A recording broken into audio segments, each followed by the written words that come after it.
नमस्कार सांग माने 1999 मसीहा यह ओडिशा पई एक वर्ष नथिला।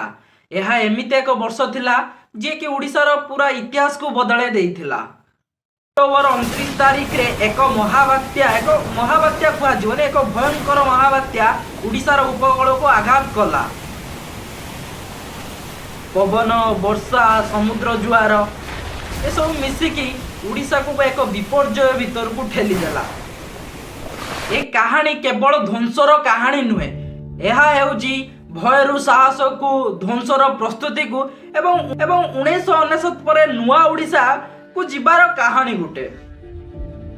1999 मसीहा अक्टोबर 29 ओडिशार लोक माने जानिथिले जे समुद्र रे गुटे बात्या सृष्टि होची, किंतु सांग माने सेटा एक गुटे छोट बात्या नथिला, सेटा थिला महाबात्या।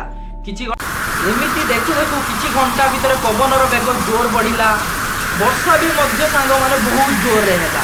एहा फल रे ओडिसा रे बहुत गछ उपुड़िला, बहुत घर जाक भांगी गला। ओडिसा रे बहुत क्षयक्षति होतिला, तथा जेमिति विद्युत व जोगाजोगर व्यवस्था को बहुत अधिक क्षतिग्रस्त पहुंचाइथिला। ओएसडीएम रिपोर्ट अनुसार प्राय 18 निहत लोक आघात पाइथिले एवं 10,000 लोक निजर जीवन हराइथिले।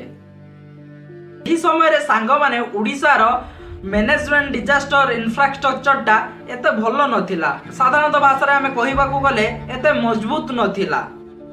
सुरक्षितर व्यवस्था अभाव थिला, जोगाजोगा व्यवस्था पूरा भांगी पड़ीथिला।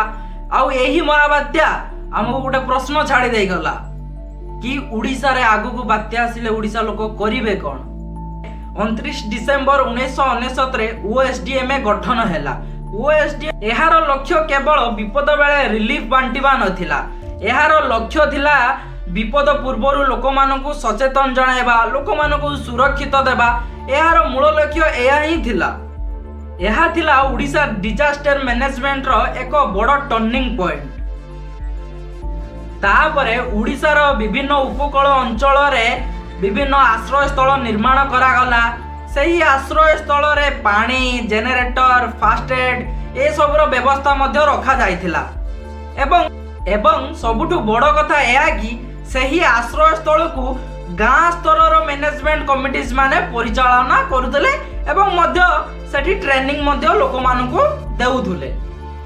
एहा कि बात्या हेबा पूर्वरु लोक माने केउठा को जिबे, कोन करिवे, एई सब कथा लोक माने जानिबाकू लागिले। ओडिसा डिजास्टर मैनेजमेंट भाबिला केवल आश्रय स्थल करिदेले लोक मानकर जीवन सुरक्षित होइजबो, सेटा तो नुहे ना।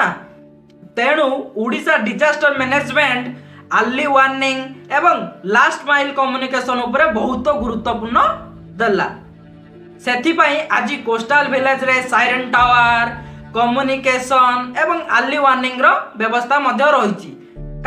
तांकर मूल लक्ष्य थिला केवल सतर्क सूचना सहर रो नुहे, गाँ रो शेष लोक पर्यंत भी पहुंचिबो। तापरे मध्य ओडिसा रे ओड्राफ टीम गठन करा गला। ताहार मूल लक्ष्य थिला कि विपद आसिले ट्रेन टीम प्रस्तुत करिबा।